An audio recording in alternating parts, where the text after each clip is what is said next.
मित्रांनो, तर आत्ता आम्ही ब्लॉग करण्यासाठी आलोय हिवरेच्या म्हसोबाच्या मंदिरामध्ये। तर आत्ता आम्ही तिकडे चाललोय।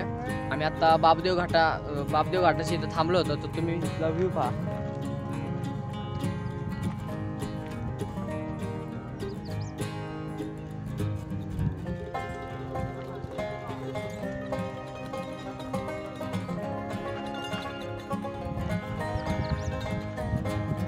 बघितला असेल तुम्ही आता व्ह्यू।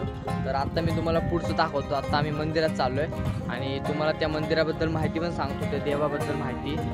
तर भेटू तुम्हाला पुढं, चला।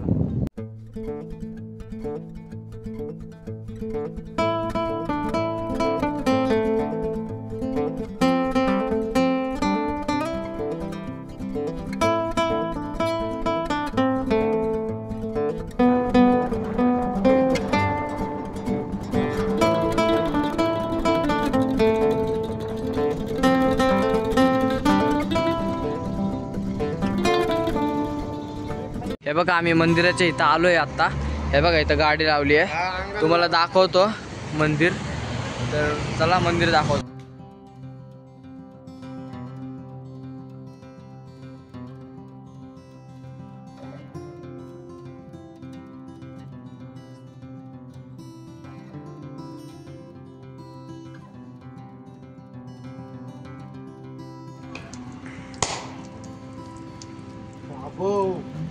हे बघा मित्रांनो, उभी चिर पडली उभी। काय होतं त्याने? अजून पावला देव। हा का?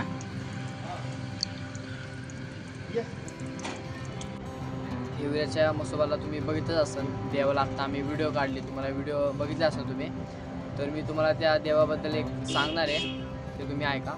म्हणजे मला आधीच्या काळातल्या माणसांनी किंवा माझ्या पप्पांनी सांगितले, माझ्या आजोबांनी सांगितले, ते मला माहिती। आता आम्ही इथं पण 2-3 आजोबांना विचारलं, पण त्यांनी थोडंसं सांगितलं, पण त्यांना असं जास्त सांगता नाही आलं, व्हिडिओमध्ये नाही त्यांना सांगता येणार। त्यामुळे तुम्हाला मी सांगतो या देवाची। तुम्हाला पहिल्यांदा हे सांगतो कसं काय देवाचं निर्माण झालं, देव कसं काय इथं आला। सगळ्यात पहिलं म्हणजे एक शेतकरी होता, त्याच्याकडं रेडा होता, रेडा किंवा गाई म्हशी काय असतं ते। तर तो शेतामध्ये चालला होता, घरी आल्यावरती त्याचा रेडा त्याचा लंगडत होता। लंगडल्यामुळं शेतकऱ्यांनी त्याच्या रेड्याच्या पायामध्ये बघितलं, तर त्याला एक छोटासा, त्या काकू म्हणल्या, छोटासा एकदम दगड मिळाला। तर तो दगड घेऊन तो माणूस घरी आला आणि त्या माणसाने आधीच्या काळामध्ये असे घरांना थोडंसं त्रिकोणी टाईप असे हे असतात कप्पे, त्या कप्प्यामध्ये त्या शेतकऱ्याने ठेवलं। तर थोड्या दिवसांनी त्यांनी तो दगड बघितला, तो दगड आधी एवढीच होता छोटा, त्यानंतर तो एवढा झाला। मग त्या माणसाच्या लक्षात आलं की हा दगड मोठा झाला आहे। त्याने त्याच्याकडे थोडंसं दुर्लक्ष केलं। परत थोड्या दिवसानंतर तो दगड अजून मोठा झाला। मग अजून मोठा झाल्यानंतर त्यांनी काय केलं, एका ब्राह्मणाला विचारलं, तर त्या ब्राह्मणाला सुद्धा पटकेने कळलं नाही। थोड्या दिवसांनी त्या ब्राह्मणाच्या स्वप्नामध्ये तो देव आला आणि तो देव म्हणला की तो दगड मला एका मंदिर बांधून मंदिरामध्ये ठेवा। मग त्या देवऋषीने आणि त्या माणसाने काय केलं, एक छोटंसं मंदिर बांधलं आणि त्या मंदिरामध्ये ते देवाला ठेवलं, देवाचं स्थापन केलं, छोटासा दगड। तर तो दगड अजून मोठा होत होता, तो दगड काय थांबत नव्हता। मंदिर छोटं बांधलं होतं, मंदिराला तो टच झाला दगड, परत ते मंदिर तोडून अजून थोडंसं मोठं मंदिर बांधलं, परत तो दगड मंदिराला टच झाला। त्यानंतर त्या ब्राह्मणाने म्हणजे असं इकडं तिकडं विचारलं, पण त्याला काय कळलं नाही। त्यानंतर त्याने काय केलं, त्याच्या स्वप्नामध्ये देव आला आणि देव त्याला म्हणाला की अजून मोठं मंदिर बांध, त्या मोठ्या मंदिरामध्ये मी राहील। आणि म्हणजे मग त्याने काय केलं, त्याच्या मनामध्ये विचार आला की देवाच्या जर डोक्यावरती खिळा ठोकला तर चालन का। मग त्यांनी सगळ्या देवाला कसं असतं विचारतात, 2 फुलं ठेवतात डोक्यावरती देवाच्या, एक उजव्या साईडला एक डाव्या साईडला, आणि आपले काय प्रश्न असेल ते विचारायचे।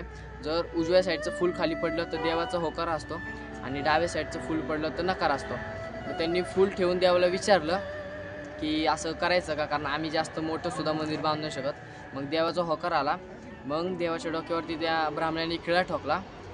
मग देवाची वाट बंद झाली, तुम्ही देव बघितलाच ना आता किती मोठा आहे। देवाची वाट बंद झाली, पण तो जो ब्राह्मण होता त्यांनी जो हे केलं ना, खिळा ठोकला ना, त्या ब्राह्मणाचा अजून एक पण माणूस जिवंत नाही राहिला, म्हणजे त्यांची पिढीच संपली।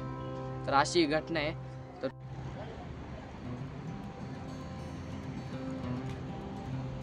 हे पहा हे शंकराचं मंदिर आहे. हे मंदिर किती शांत आहे तुम्ही बघू शकता. इथं आमच्या दोघांशिवाय कोणच नाही मंदिरात. फक्त इथं पाण्याचा आवाज येतोय.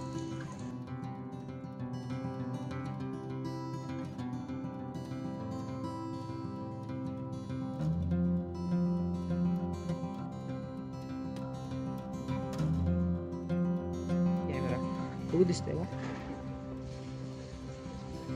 अरे जातच नाही.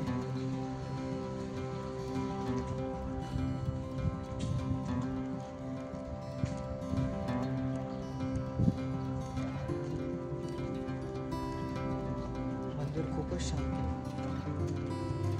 2-3 माणसांपेक्षा जास्त इथं माणूस नाही. शांत मंदिर.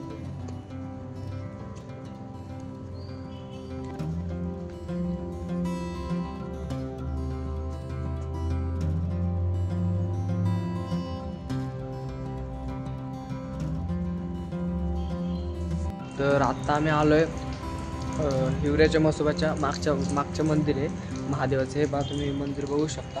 इथली व्हिडिओ तुम्ही बघितलीच असाल. तर हे मंदिर खूपच शांत आहे. आमच्या 2-3 जणांशिवाय इथं कोणच नाही आहे. 2-3 जणच आहे. हे पहा मागा मंदिर तुम्ही बघू शकता. मंदिर किती शांत आहे बघा.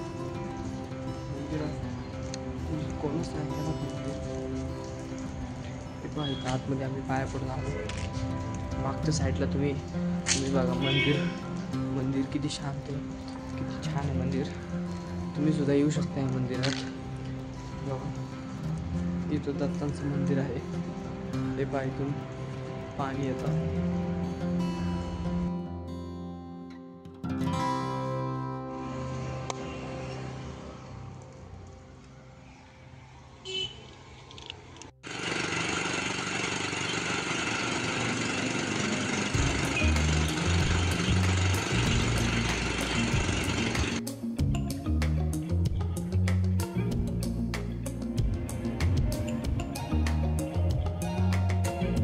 आम्ही क्षेत्र कानिफनाथ गड आलो आहे आम्ही. हे बघा या रोडने आलो. इथं गाडी लावली आहे. कानिफनाथच्या इथं आलो आहे आम्ही. तर चला तुम्हाला वरचं दाखवतो मंदिर. आम्ही कानिफनाथ मंदिरच्या इथं आलो आहे. हे बघा इथं तुम्हाला दिसत असेल. इथं वरती मंदिर आहे. तर या मंदिराचं तुम्हाला रहस्य सांगतो. या मंदिरामध्ये एक छोटासा कप्पा असतो. त्या कप्प्यातून आपल्याला जावं लागतं. तर असं म्हणतात माणसं की ज्याची भक्ती आहे किंवा चांगलं मन आहे तोच आतमध्ये जाऊ शकतो. किती पण जाड माणूस असू दे, किती पण जाड असू दे, वाळका असू दे, तो आतमध्ये जाऊ शकतो जर त्याची भक्ती असेल तर. नाहीतर नाही जाऊ शकत. खूप जाड माणसं इथे गेली आहेत. पण आता आम्ही पण व्हिडिओ काढतो आता आतमध्ये जाताना. तर चला तुम्हाला दाखवतो.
चल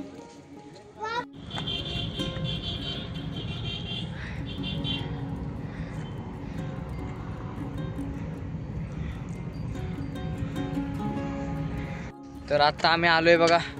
तुम्हाला जाताना दाखवलं होतं वरचं मंदिर. त्या मंदिरावरती आम्ही चाललोय आत्ता. पायऱ्या खूपच उंचावरती आहेत. तर आम्ही कानिफनाथला जाऊन आलो. कानिफनाथला पण आम्ही दाखवलं नाही तिथं, कारण की तिथं व्हिडिओ नव्हते काढून देत. फोन जमा करत होते जर व्हिडिओ काढली तर. त्यामुळे व्हिडिओ नाही काढली. पण आम्ही आतमध्ये जाऊन बघून आलो. आतमध्ये आम्हाला दोघांना पण जाता आलं. थोडी भीती वाटत होती आतमध्ये जायला, पण गेलो आतमध्ये, परत बाहेरसुद्धा आलो. चला तुम्हाला वरती मंदिर दाखवतो. बघा हे मंदिर आहे.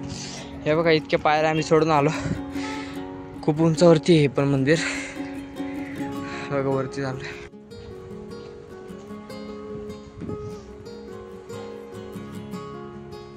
बघा आम्ही मंदिर सोडून आलो. दर्शन सुद्धा झालंय.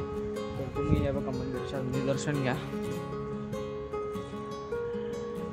तर तुम्हाला इकडचा व्ह्यू दाखवतो. इकडचं डोंगर बघा किती उंच आहे तिथं. खाली गाडी लावून आम्ही आलो इथं वरती. आता आम्ही हिवऱ्याच्या गावावरून आलोय देवाचं सगळं दर्शन घेऊन. जर तुम्हाला ब्लॉग आवडला असेल तर ब्लॉगला लाईक करा, चॅनलला सबस्क्राईब करा आणि असाच सपोर्ट दाखवा. म्हणजे आम्ही अजून ब्लॉग टाकत राहू आमच्या यूट्यूब चॅनलवरती आणि तुम्हाला पुण्यामधली अजून मंदिरं दाखवत राहू, अजून व्ह्यूज दाखवत राहू.